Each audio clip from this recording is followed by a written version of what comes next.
What's going on, guys? Bosso Basics here, back to another video, and today I'm here to review NXT 2.0. Yeah, this was a show. It wasn't terrible, but there were some questionable things I was seeing on this episode. Yeah, the show wasn't really great, but it was somewhere on the road. So, anyways, let's get on with this now, shall we? We have a Mandy Rose video package. Her and Kayla Ray are going to be having a match for the NXT Women's title tonight. Then we get the Creed brothers versus the grizzled young veterans, soon to be recognized. I apologize for everyone I've offended in the Scotland, but I'm sorry I can't help but do that. Semifinals match for the Dusty Road Tag Team Classic. Remember when the Dusty Road Tag Team Classic was actually meant something, and now it's just been resorted to, oh, it's a thing we have to do annually because we have nothing else left to do with these tag teams. It was okay. I didn't care about it, ultimately. JYV are a good team. The Creed brothers are bland, but they're not bad. They ultimately win. Okay, cool. Let's move on. Recap of Cora Jade versus Raquel Gonzalez. A match nobody wanted to see, and a team we don't want to see. We're getting it anyway, because damn it, we're going to like it whether we like it or not. Oh, God help us all. Cora Jade is backstage, and, talking about, her teaming up with Raquel, and then Feroza and then Leon show up, and they're speaking in Spanish. And Raquel shows up. It's a Mexican standoff because they're all talking in Spanish. I have no idea what the hell it means. Okay. I don't really care, honestly. I mean, Leon and Feroza, they're not terrible. They're just okay. And Cora is fine and Raquel is bland. Jesus.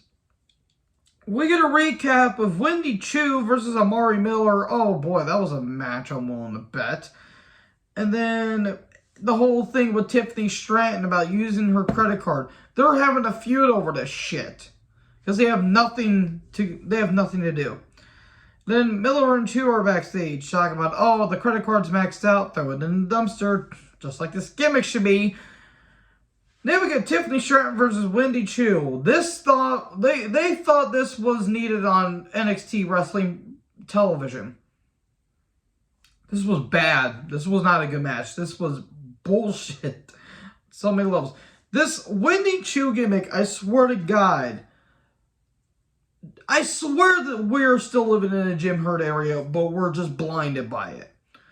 I don't get the Tiffany Stratton gimmick. This Wendy Chu gimmick is terrible, and it wasn't much better when she was, the Grudge Ghost. Just, Jesus, Lord in heaven. Oh, Tiffany eventually wins. Okay, let's move on. Then we get a footage of Draco Anthony. I have no idea who he is. Apparently, he just debuted last week. He's backstage, and Harlan and Gacy show up. Trying to, give him wisdom, and look, I understand what they're trying to go for with Gacy, but the gimmick's just not working for me. And Harlan is Harlan, and therefore he's kind of menacing. Then Pete Dunne's backstage, and he said, talks about how Tony D'Angelo tried to take him out with the crowbar. Well, I took your fingers out with the cricket bat. A little bit on that later. And then Draco Anthony shows up, and he, says, hey, let's have a good match. He's like, I'll beat you and I'll still break your fingers. Okay.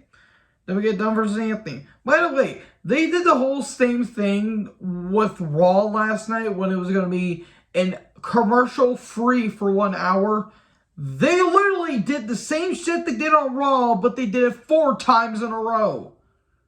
Seriously, what's the point of doing commercial free when you're going to do ads regardless? That is not what commercial free is. Do it say ad free now? Because I'm pretty sure we have to. Anyways, Draco Anthony took on Pete Dunne. It was fine. It wasn't offensive. It wasn't the worst thing I've seen. In the end, Tony D'Angelo tries to use a crowbar, but he gets fought off. Bitter end, 1, 2, 3. I mean, Draco's got a look and he's got athleticism. I'll give him that. And then D'Angelo attacks, but he gets his finger snapped, and Dunn brings in weapons, a weaponized salad steel cage match. God, Jesus. They're doing everything they can for NXT at this point. And then Io and Stark are backstage. Why is Io still there? Why wasn't she in the Rumble match? Genuine question. I do not care about this pairing between Zoe Stark and Io Shirai. I love Io. Zoe's just there. Granted, she is still having a knee injury, but they're talking about the women's tag team Dusty Cup, and, you know, she needs to get a new partner. And Wendy Chu's backstage. Great, just what we need. Dakota Kai is there. She's kind of messing with the bags. Oh, they're going to be having a feud over this. Dakota Kai has been resolved to now nothing because of this feud. Then we get LA Knight, taking on Sangha. I think it's Sarav, the big giant dude from Indushir, who I think he got suspended because he took a photo of Keith Lee holding the NXT and North American title simultaneously at Great American Bash of 2020. And I think he got in trouble for that. Yeah, I'm pretty sure it's that guy. He's got a hell of a mustache, I'll tell you that. He was like twirling it, which I thought was kind of funny. I mean, it was David versus Goliath, and Waller tries to expose the turnbuckle, and Waller was just being annoying, but that's Grayson Waller for you. And in the end, Knight wins, he attacks Waller, and there's going to be serious consequences after this. Okay. Duke Hudson's backstage. And he's talking about Dante Chen and all that stuff. You know, good luck on your match next week. Look out, the Phantasma are backstage. Or in the ring. And then Steiner comes down to the Championship Summit. You know, Steiner says, I don't want to talk, I just want to fight. And then all of a sudden, Dolph Ziggler shows up. Okay. I mean, they ain't doing anything with him, so might as well. And he says, well, I've done everything except win the NXT Championship. And the WWE Championship. And the Universal Championship. But I digress. Okay. I mean, Dolph in NXT isn't the worst thing in the world. I just hope it's not really a one-off like they did with AJ Styles. So, what was that whole thing about when Styles came over to NXT, had a match with Waller, and then they just proceed to do nothing with it? What was that for? Literally, what was the point of that? Anyways, Ciampa shows up, and, you know, I want a rematch because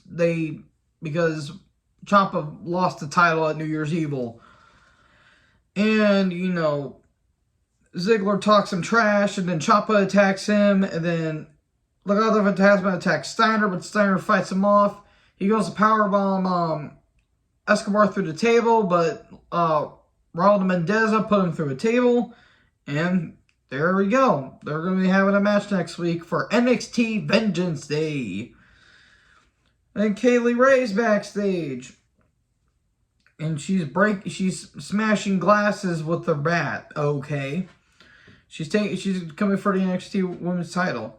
The Waller and Sangha are backstage. There's going to be serious consequences. LA Knight, you're going to be arrested for violating the restraining order. Which makes no sense because you said we couldn't be 50 feet within each other. And yet you were within 2 feet of each other. Does he not know how laws work? Well, if you actually know the guy, then you know he doesn't really follow rules well, if you know what I mean. But, okay, apparently Knight's going to get arrested next week. Okay. I really do not care about Waller. He's a great athlete, I just don't care about him. Just because you're a great athlete doesn't automatically mean I care about you. It's like Austin Theory. Then we get Saray versus Kai. Why is Saray dressed up like a schoolgirl? Oh, because she's Japanese. Because that stereotype hasn't been ran into the ground yet. I didn't care. The match was okay. Saray wins. Whoop-a-doo. Then Williams and Hayes are talking about, or in a barbershop thing, and saying I don't miss and all that stuff. It's basically the hype of the match between him and Grimes at Vengeance Day for the NXT North American title. Then India Persia are backstage. Indy's on the phone. Is she talking to Dexter, or is she apparently talking to Duke Hudson, which is a storyline that I apparently didn't know. I apparently did just start this last week, which is why I haven't paid attention. And JC and Dolan show up. Good God, JC Jane. Woo! And Gigi Dolan.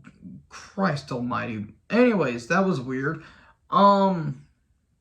Yeah, are you talking to Dexter, or are you talking to Hudson? And then they have a brawl. We're having a match of Vengeance Day. And then Nikita Lyons. Who? I don't know who this is, but apparently she was in a van, and she's just more than a pretty face or a pretty girl. Looks can kill. Okay, she's got a look. I mean, she looks like she can kick my ass, even if I said she looked pretty today. Okay, hey, if she can bring it to the table, then I'm all for it.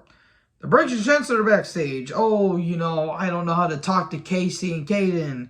Here, how about we go to the movies, and I'll take you on whatever you want to, because next week's Valentine's Day, aka the most pointless day in human history, aside from Roman Polanski's birthday. Oh, okay. I'm not made of money. Well, apparently nobody's made out of this whole storyline, because the storyline means dick all. I don't care. Okay, and then MSK took on Blade and Inoue. Match was actually quite good. I enjoyed it. Semifinals. MSK are over. Blade and Inoue are a good team. There was some good stuff. There was some good strikes. There was some good high-flying stuff. But in the end, MSK win. At one point, it looked like Lee went to go stop a pin, but he was a little too late, so Carter had to kick out. Botches happen. It happens, but I just thought that was kind of funny. Okay, and then the Creed Brothers and MSK standoff, because they're going to be facing for the Dusty Cup next week. Grimes video package talks about growing up in trailer houses and all that stuff, and eventually got him to where he is now. Then Dakota Kai's backstage, and then Chu is there, and this feud's going to be happening, and I'm not going to like it. They have nothing for Dakota. Okay, Vengeance Day card rundown. It's Escobar versus Steiner for the NXT title. Grimes and Hayes North American Championship. It's going to be MSK and the Creed Brothers for the Dusty Cup. A weaponized cage match between Dunn and D'Angelo. And I think there's only 5 matches so far. It's India Persia versus Dolan and Jane. Okay, that sounds like a fine card to me. They might add another match there as well. Okay, it's going to be on Sci-Fi next week, so hopefully it doesn't drag on too much. Kayla Ray's backstage, she's getting warmed up, and then a Toxic Attraction backstage, making her way to the ring, and an India Persia attack. Now it's just going to be Rose. Mandy Rose versus Kayla Ray, women's title match. This match was pretty good. Just wish it would have went longer. And then they did a thing where, what's happening to, the others, Dolan and Jane and Persia and Indy. Oh, they've been all escorted out of the building. That's not foreshadowing whatsoever.